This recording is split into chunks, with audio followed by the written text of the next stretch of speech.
So I'm going to show you how to fix the problem with your Galaxy Z TriFold not connecting to Wi-Fi or not connecting to a specific Wi-Fi network. All right.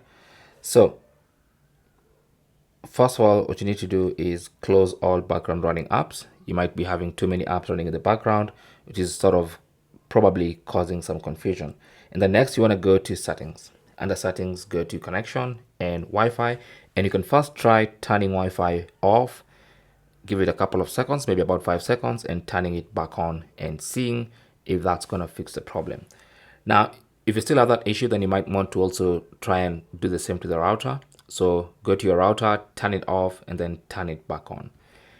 Now, if you're still having connectivity issues with your Wi-Fi, you might want to try and repair this phone to your Wi-Fi network. So tap on settings and then go to the forget option and completely forget that Wi-Fi network and then try to reconnect it afresh. So go and select it from the list of available networks and then put in your passcode afresh.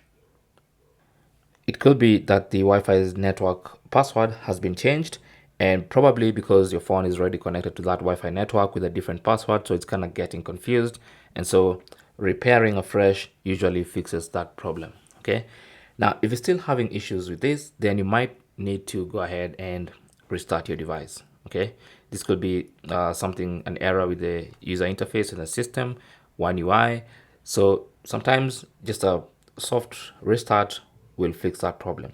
If you still have issues, then you might need to completely reset your network settings. Now, before you can do that, you might want to also make sure that other devices are able to connect to that specific Wi-Fi network. So you can try with your laptop, your Mac, your other phone, maybe someone else's phone, check if that connects to that Wi-Fi network, just to rule out the router and the Wi-Fi network as the problem. So if that's not an issue and you still can't connect, then you might want to go into settings. Under settings, go to general management, tap on that, and then go to reset, tap on that. And then if you scroll down, you will see the option to reset Wi-Fi and Bluetooth settings. Now, keep in mind that this is gonna reset everything to do with Wi-Fi. All your connections, all your saved Wi-Fi networks, all your Bluetooth connections are going to be cleared. So you tap on that and then confirm, and that's gonna reset all your Wi-Fi settings. So I hope one of these is going to fix your problem. In fact, if you did fix your problem with one of these solutions, maybe tell us in the comment section which one did. And if you have any comments or questions, feel free to talk to us down in the comment section. Good luck.